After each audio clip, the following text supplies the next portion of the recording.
এই মুচির বাচ্চা শোন। এই কেডা রে? ছোট লোকের বাচ্চা রে, আমার লোক এমনি খারাপ ব্যাপার। এই ছোট লোকের বাচ্চা, তোর এত বড় সাহস, তুই আমাদেরকে ছোট লোক বলিস? সাহেব, মুখ ফসকায় কয়া ফেলাইছি, মাফ করে দিয়েন। আরে মাইশা, তুমি এই জায়গায় একটা লোভী মাই এই জায়গায় কি করতেছে আমার দোকানের সামনে?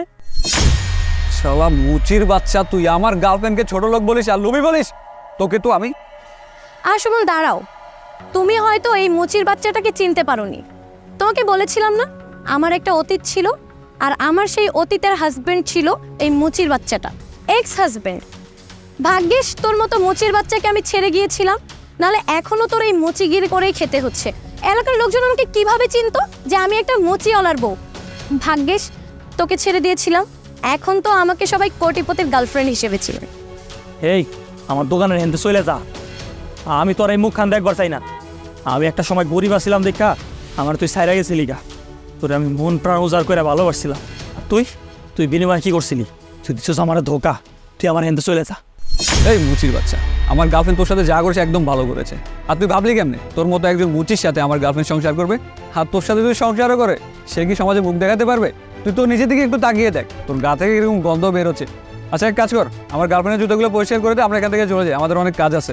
না সাহেব, আমি লোভী মায়ের জুতা পরিষ্কার করা না কোনোভাবেই, আমি পারবো না। ও ভাইজান, মা তোমার লয়ে খাবার পাঠাইছে, নাও খায় নাও। ভালো হয়েছে, আই দে খাওয়াটা দে, আমার মেলা ক্ষুধা লাগছে। ভাইজান, এই লোভী মাই এখানে কি হরে? তুমি এখন এই মাইয়ারে কও আমার সামনে থেকে সরে যেতে। কেন?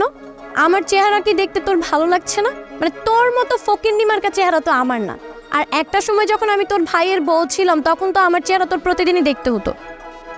দেখুন, আমি আপনার লগে কোনো কথা কইতে চাই না, আপনি এখন আমার চোখের সামনে থেকে সরে যান।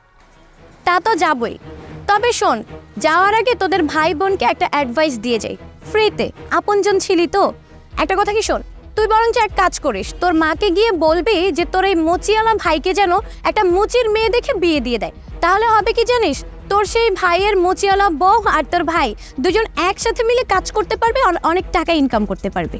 মানে আপনজন ছিলি তো, তাই ফ্রিতে অ্যাডভাইসটা দিয়ে গেলাম। আরে জান, তুমিও না এত অপমান করছো কেন এদেরকে? এদেরকে অপমান করার মতো যোগ্যতা আছে? তুমি এক কাজ করো, চলো এখান থেকে, আমাদের না দেরি হয়ে যাচ্ছে, কাজ আছে আমাদের, আসো। হ্যাঁ চলো।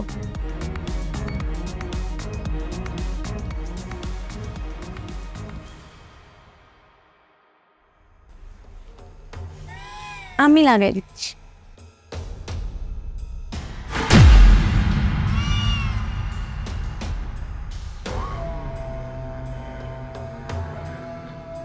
আচ্ছা শোনো, আমরা বিয়ে কবে করব? কেন?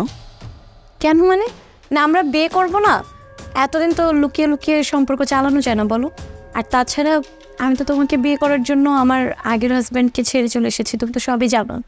আমি না একটা কথা বুঝিনি, এখানে বিয়ের কথাটা করতে গিয়ে আসছে। তোমার যখন যা লাগতেছে সব কিছু তো আমি তোমাকে দিচ্ছি, তাই না? তোমার টাকা পয়সা লাগলে তুমি আমার কাছ থেকে টাকা পয়সা নিয়ে যাও, তবু বিয়ের কথাটা আমার কানের সামনে তুলবা না নেক্সট টাইম। সুমন, তোমার কি হয়েছে? তুমি এভাবে কেন কথা বলতেছো? আর আজকে আসার পর থেকেই দেখতেছি তুমি আমাকে কেমন যেন ইগনোর করতেছো। কোনো সমস্যা বলো? কি ব্যাপার সুমন, চুপ করে আসো কেন? তুমি আমাকে বিয়ে করবে না? কি ব্যাপার? তার মানে কি তুমি আমাকে এতদিন ইউজ করছো? আচ্ছা আমি একটা কথা বলি, তুমি ভাবলা কিভাবে যে তোমার মতো নষ্টা মেয়েকে আমি বিয়ে করবো? আমার মতো কোটিপতি ছেলের টাকা দেখে তুই তোর সোনার সংসার ভেঙে আমার কাছে চলে আসছিস, তো আমার থেকে বড় লোক একটা ছেলে দেখে যে আমাকে ছেড়ে যাবে তার কি গ্যারান্টি আছে? আমি না বুঝতে পেরেছি তুই আসলে একটা লোভী আর নষ্টা মেয়ে। তুই নেক্সট টাইম থেকে আমার সাথে কোনো যোগাযোগ রাখবি না। আমি এখন বাইরে যাচ্ছি কিছুক্ষণের জন্য, বাসায় এসে যদি তোকে দেখি তো আমার থেকে খারাপ আর কেউ হবে না। সুমন,